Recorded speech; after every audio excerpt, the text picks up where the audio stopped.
All that shortly, but first to our top focus in this evening's edition of Fine Print. I'm Molly Gampi. The United States and European Union countries have joined hands to take on Russia.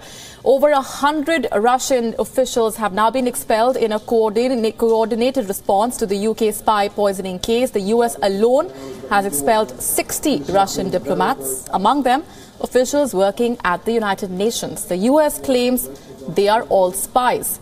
A White House statement says it has also decided to shut down the Seattle consulate.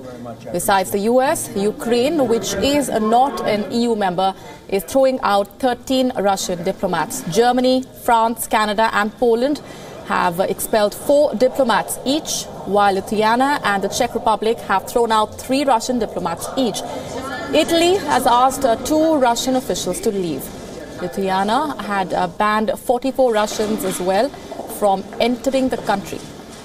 This comes weeks after the UK expelled 23 Russian diplomats. Russia had hit back by expelling an equal number of British diplomats. EU nations had concluded last week that Russia was behind the attempt to poison former double agent Sergei Skripal and his daughter Yulia in Salisbury. Russia has now hit back at the US and EU action. It has described the action as provocative. The Russian envoy to the US has said the US understands nothing but force.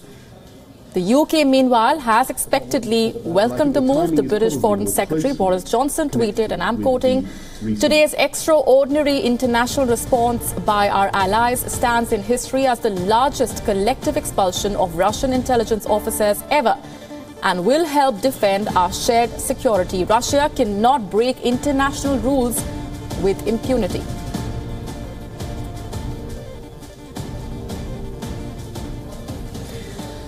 Let's go straight across now to our bureau chief in London. Joining us on the broadcast, Mandy Clark. Also joining us is Andy Roskin, correspondent with WION and based in Chicago. Coming to you first, Mandy. Of course, the UK has welcomed the move. We are getting in reports of similar moves being considered by an increasing number of EU nations.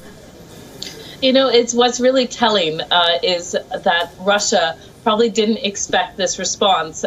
In many ways, they got away with it with the Litvinenko poisoning, which was a very similar attack on a spy in 2006 who was poisoned. An independent court found it was Russia was behind that attack. Now, there was no major fallout when it came to that attack. However, this one, we're seeing a coordinated effort. In many ways, it's a NATO effort because these are the military alliance that are the Western military alliance, and the major players there, say for Turkey, have all taken moves. So in many ways, it's seen as it was a threat, and in many ways, it's seen as a military and territorial threat. And we're seeing this reaction from key players in the NATO ally. It certainly seems to have caught Russia by surprise, though, and many say that they're quite angry about how widespread this response has been. Certainly, this is a coordinated effort on part of all of these countries. As many as 10 EU member countries are considering this move. Stay with us, Mandy, also getting in Andy onto the conversation. Andy, this has already been described by Russia as provocative. They're calling this a perverted support and loyalty to the UK. United States, for that matter, expelling those 60 diplomats. How much time do these officials have to leave the US, and where all were they stationed?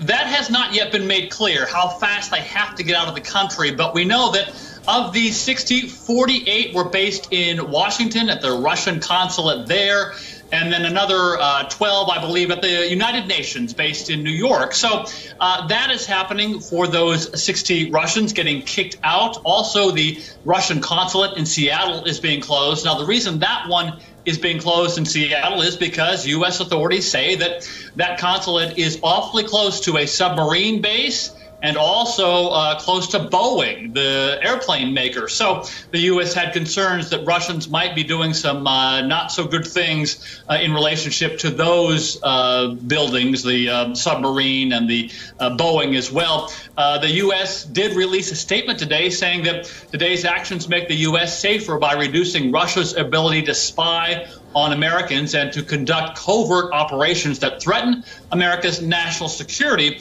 However, the statement from the U.S. administration spokeswoman Sarah Sanders also said the U.S. stands ready to cooperate to build a better relationship with Russia, but this can only happen with a change in the Russian government's behavior.